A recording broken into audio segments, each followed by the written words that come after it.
Hello दोस्तों, स्वागत है आपका हमारे YouTube channel Target Exam with Ankit में। दोस्तों, आज हम हिंदी के कुछ महत्वपूर्ण प्रश्न को देखेंगे जो कि आने वाली सभी परीक्षाओं जैसे कि SSC, GD, UP police constable, radio operator आदि सभी परीक्षाओं के लिए महत्वपूर्ण है।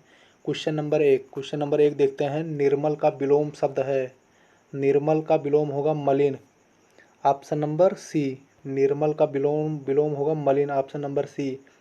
और विषम का विलोम होगा विषम का सम, कोमल का कठोर और स्वच्छ निर्मल का समानार्थी है स्वच्छ।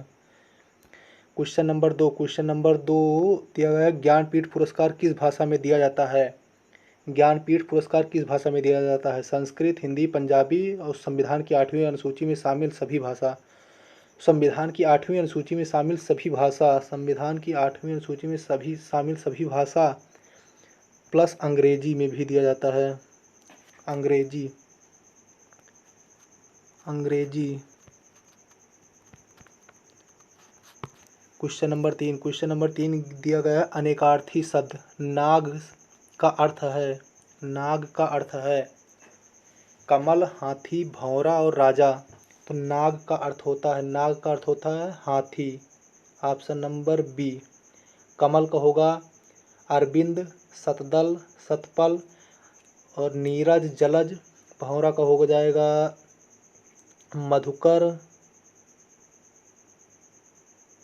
चंचरीक। राजा का हो जाएगा नृप, महीप, भूपेश, महीप, भूपति।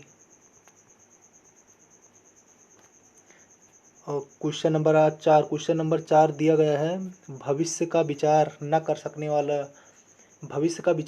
सकने वाले के लिए एक शब्द होगा जो अपने भविष्य का विचार न कर सके। अदूरदर्शी। Option number C. Question number पाँच दिया गया है, जिसका ज्ञान इंद्रियों द्वारा हो सके। वाक्यांश के लिए एक शब्द। जिसका ज्ञान इंद्रियों द्वारा हो सके। वाक्यांश के लिए एक शब्द।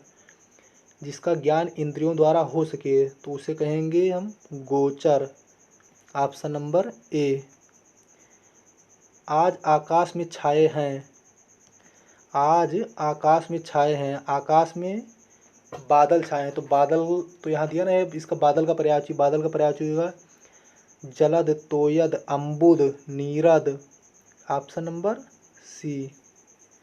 और ये जलद जो है, जलद एक कमल का पर्यायवाची है।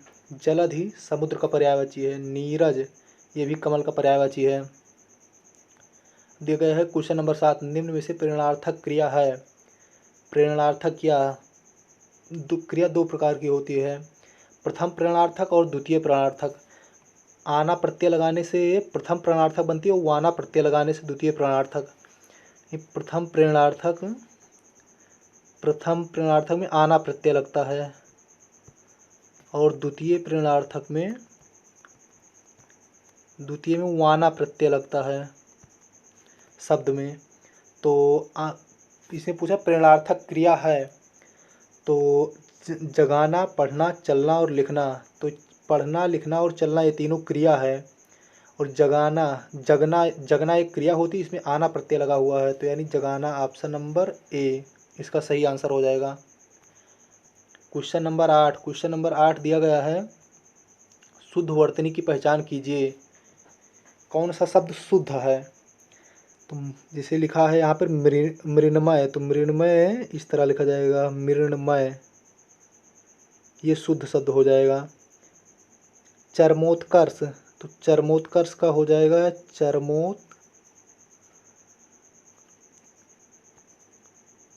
चरमोत्कर्ष, ये इसका शुद्ध रूप हो जाएगा। कालिदास शुद्ध नहीं, कालिदास होता है, ये शुद्ध होता है कालिदास। छोटी की मात्रा रहेगी इस पर, कालिदास, ये शुद्ध हो जाएगा। तो इसका शुद्ध है पैतृक, एकदम शुद्ध है। Option number B. Question number 9 दिया गया है, कौन सा शब्द केस का पर्यायवाची शब्द नहीं है। केस का पर्यायवाची शब्द नहीं है। केस का पर्यायवाची कच, कुंतल, सिरेरूह, रोम, और कच, कुंतल, शिरोरूह, ये तीनों हो जाएगा। रोम, बाल, बाल के बाद में हो जाएगा अलक, इसका एक पर्यायवाची है अलक, एक पर्यायवाची होता है इसका। तो सरोरूह इसका पर्यायवाची शब्द नहीं है। ऑप्शन नंबर ए इसका सही आंसर हो जाएगा। त्रिशंकु होना सही अर्थ होगा। त्रिशंकु होना, चारों तरफ का होना, तीन तरफ का होना, किसी और का ना होना, केवल ऊपर देखना। त्रिशंकु होना का अर्थ होता है किसी और का ना होना। Option number C. काठ की हांडी बार बार नहीं चढ़ती। काठ की हांडी बार बार नहीं चढ़ती, लोकोक्ति का अर्थ बताइए। दुर्भाग्य की मार बार बार नहीं होती, बुरे दिन हमेशा नहीं रहते, छल कपट का व्यवहार हमेशा नहीं चलता, लकड़ी का बर्तन अग्नि से जल सकता है। तो काठ की हांडी बार बार नहीं चढ़ती, मतलब अगर आप किसी से धोखा खा लेंगे तो उसके ऊपर दोबारा विश्वास नहीं करेंगे, तो मतलब छल कपट का व्यवहार हमेशा नहीं चलता है। Option number C. Question number 12 दिया गया है, वर्षा शब्द का उचित बहुवचन बताइए। वर्षा शब्द का उचित बहुवचन, वर्षा का बहुवचन वर्षा ही होगा। Option number C. जैसे पानी का बहुवचन पानी, पदार्थ जो होते हैं इनका बहुवचन नहीं बनाया। जैसे सोना है, सोना, सोना का बहुवचन सोना ही होगा। सोना, चांदी, तेल, इसका बहुवचन, एक वचन और बहुवचन दोनों एक जैसा ही होता है। ये तेल का तीनों थोड़ी ना कहेंगे, तेल ही रहेगा। ये फेंक कर चलाया जाने वाला हथियार, वाक्यांश के लिए एक शब्द, जो फेंक कर चलाया जाता है उसे कहते हैं अस्त्र कहते हैं। Option number D. और जो हाथ में पकड़ कर चलाया जाता है जैसे बंदूक है, तो बंदूक एक शस्त्र है। क्वेश्चन नंबर 14, प्रसून शब्द का पर्यायवाची शब्द है, प्रसून का पर्यायवाची शब्द है वृक्ष। तो वृक्ष का पर्यायवाची होता है वृक्ष, बिटप, तरु, पादप, पल्लव। वृक्ष, बिटप, तरु, पादप आदि का। चंद्रमा का होता है शशि, राकेश, शशि, शशि, राकेश, मयंक। और अग्नि के अनल, पावक, दहन, हुतासन, वैश्वानर, ये सब अग्नि के पर्यायवाची है। तो प्रसून का होगा पुष्प। ऑप्शन नंबर बी सही है इसका answer, option number B. Question number 15 दिया गया है, शब्द रचना के आधार पर निम्नलिखित में से योग रूढ़ शब्द का चयन कीजिए। रूढ़ शब्द, रचना के आधार पर शब्द तीन प्रकार के होते हैं, रूढ़ शब्द, यौगिक और योग रूढ़। रूढ़ शब्द होता है जिसका सार्थक खंड ना हो सके। जैसे हाथ है, हाथ एक शब्द, हाथ, पैर, बाल, इसका सार्थक खंड नहीं हो सकता है। और यौगिक शब्द होता है, यौगिक, तो यौगिक शब्द होता है जिसका सार्थक खंड हो सके। जैसे लिखेंगे आप पाठशाला, ये यौगिक शब्द है, विद्यार्थी, छात्रावास।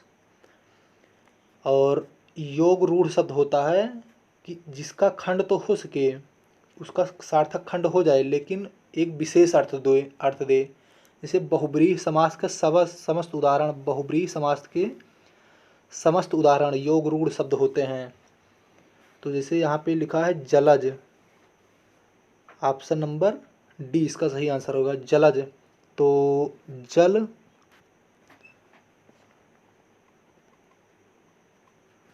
प्लस जा, मतलब जल में जन्म लेने वाला, तो जलज का अर्थ होता है कमल। 10वां विश्व हिंदी सम्मेलन कहाँ आयोजित हुआ? 10वां विश्व हिंदी सम्मेलन, 10वां विश्व हिंदी सम्मेलन की शुरुआत 1975 में भारत में नागपुर से हुई। पहला सम्मेलन 1975 में नागपुर में हुआ था। और 10वां सम्मेलन भी भारत में हुआ था। 10वां सम्मेलन भारत में हुआ था, भोपाल में। मध्य प्रदेश का एक शहर है भोपाल, वहाँ पर 10वां सम्मेलन हुआ था। Question number 17। क्वेश्चन नंबर 17 दिया गया है, निम्नलिखित में से नित्य एक वचन का प्रयोग होने वाला शब्द नहीं है। निम्नलिखित में से नित्य एक वचन प्रयोग होने वाले शब्द नहीं है। जिसका एक वचन प्रयोग मतलब एक वचन प्रयोग होने वाले शब्द नहीं हैं, तो सदैव बहुवचन में जो प्रयोग किए जाते हैं, जैसे इनका प्रयोग सदैव बहुवचन में होता है। जैसे है प्राण, प्राण, दर्शन, हस्ताक्षर, हस्ताक्षर, अक्षत, इनका प्रयोग हमेशा बहुवचन में होता है। तो इसका 17 नंबर क्वेश्चन का हो जाएगा हस्ताक्षर। इसका प्रयोग हमेशा बहुवचन में होता है। Question number 18। क्वेश्चन नंबर 18 दिया गया है, निम्न से तत्सम शब्द कौन सा है। तत्सम शब्द है तो खाट, गेंद और घर, ये तीनों जो है ये तीनों तद्भव हैं। कोण ये तत्सम है। खाट का तत्सम हो जाएगा ख्वाट, खाट का तत्सम हो जाएगा ख्वाट, ख्वाट।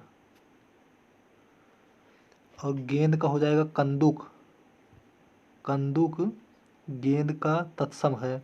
और घर का हो जाएगा गृह। समुद्र में लगने वाली आग, समुद्र में लगने वाली आग के लिए एक शब्द, जो आग समुद्र में लगती है उसे क्या कहते हैं। दावानल, जठराग्नि, बड़वानल, इनमें से कोई नहीं। दावानल को कहते हैं जो आग जंगल में लगती है। तो जंगल में लगने वाली आग, जंगल में। और जठराग्नि, जठराग्नि कहते हैं पेट में लगने वाली आग को, पेट में लगने वाली आग, पेट में। तो समुद्र में जो आग लगती है उसे कहते हैं बड़वा नल यानी बड़वाग्नि। चाहे बड़वाग्नि कहो चाहे बड़वा नल कहो। Option number C. Question number 20। Question number 20 दिया गया, कल्प वृक्ष का पर्यायवाची शब्द है। कल्प वृक्ष का पर्यायवाची है पावक, ये आग का पर्यायवाची हो जाते हैं। अनल, पावक, दहन, हुतासन, वैश्वानर। पंकज ये कमल का पर्यायवाची है। नीरज, जलज, तोयज, अंबुज, अरविंद, शतदल, शतपथ, ये सब पंकज, ये सब कमल का पर्यायवाची है। पादप, पादप है वृक्ष, बिटप, तर, पादप, पल्लव, ये सब पेड़ के पर्यायवाची हैं, पेड़। कल्प वृक्ष का हो जाएगा पारिजात। Option number C, option number सी।